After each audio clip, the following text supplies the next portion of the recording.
Narito na ang balita mula sa GMA Integrated News.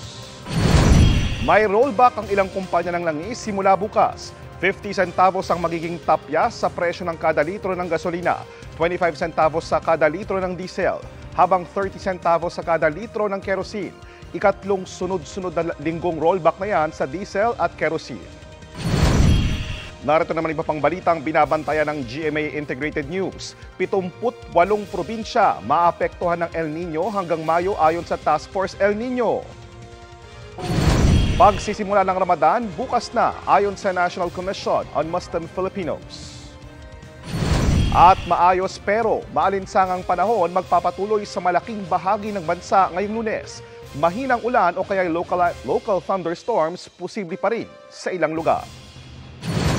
Para sa mas malaking misyon at mas malawak na paglilingkod sa bayan, ako po si JP Soriano ng GMA Integrated News, ang News Authority ng Pilipino.